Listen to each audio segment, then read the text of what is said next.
அவர்கள் மீண்டும் அணிதிரண்டு விடுவார்கள் என்று சொல்லி நெத்தன்யாகுனுடைய இராணுவ செயலாளர் சொன்னதாக இன்றைக்கு சேனல் 20 இஸ்ரேலுடைய பத்திரிகை, இஸ்ரேலுடைய பிரபல ஊடகமே இந்த செய்தியை வெளியிட்டிருக்கிறது. நீங்க என்ன கவனிக்கணும்னா, ஒரு மாசத்துக்கு முன்னாடி என்ன சொன்னாங்கன்னா, காசாவுக்குள்ள 40,000 போராளிகள் இருக்கிறார்கள் அப்படிங்கிறாங்க.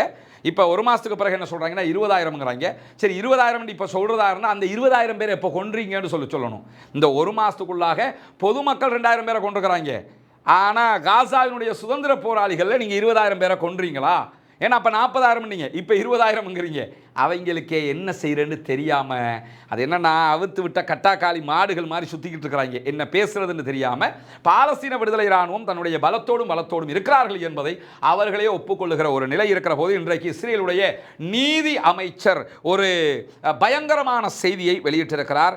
யாரிவ் லெவின் வெளியிட்டிருக்கக்கூடிய அறிக்கையில் என்ன சொல்றாருன்னு சொன்னால், மேற்கு கரையை இஸ்ரேலோடு இணைக்க வேண்டிய தருணம் இதுதான். வரலாற்றில் இப்படியான சந்தர்ப்பம் நமக்கு இனிமேல் கிடைக்காது. எனவே நாம் உடனடியாக வெஸ்ட் பேங்க், ஜெருசலம், ரமல்லா உள்ளிட்ட பகுதியெல்லாம் இருக்குதா இல்லையா, அதாவது மசூல் அக்ஸா எல்லாம் இருக்கக்கூடிய பகுதிகள், இது அப்படியே நம்ம இஸ்ரேல் என்று அறிவிக்கணும் அப்படின்னு சொல்லி ஒரு பயங்கரமான கருத்தை இன்றைக்கு இஸ்ரேலுடைய நீதி அமைச்சர் சொல்லியிருக்கிறார். இது தொடர்பாக இதுவரைக்கும் வெஸ்ட் பேங்க் ஆளக்கூடிய ஃபத்தாஹ் வாய் திறக்கல, வேறு யாரும் வாய் திறக்காமல் இருக்கிறாங்க. அரபு நாடுகள் கூட அமைதியாக இருக்கிறது.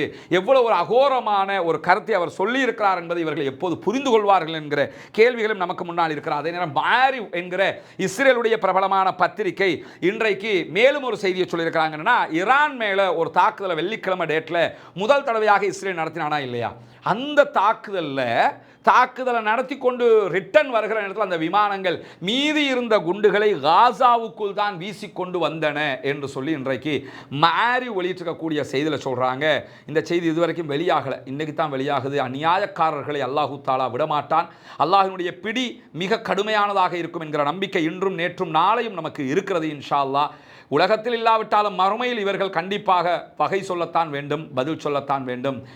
ஈரான் மேலே தாக்குதல் நடத்திட்டு வருகிற போது உடனே அந்த மீதி குண்டுகள் எல்லாம் காசா அப்பாவிகள் மேலே போட்டோம்னா என்ன மாதிரியான ஒரு மென்டாலிட்டியில் இந்த ஷைத்தான்கள் இருக்கிறார்கள் என்கிறத நம்ம புரிந்து கொள்ள முடிகிற. அதே நேரத்தில் காசா பகுதிகளில் காலை முதல் மிக முக்கியமான 2 பயங்கரமான சம்பவங்கள் நடைபெற்றிருக்கிறது என்று சொல்லி இன்றைக்கு இஸ்ரேலுடைய ஊடகங்கள் செய்தி வெளியிட்டிருக்கிறது. அதாவது இஸ்ரேலுடைய படைகளுக்கு எதிரான மிக கடுமையான தாக்குதல்கள் 2 நடைபெற்றிருக்கிறதாகவும்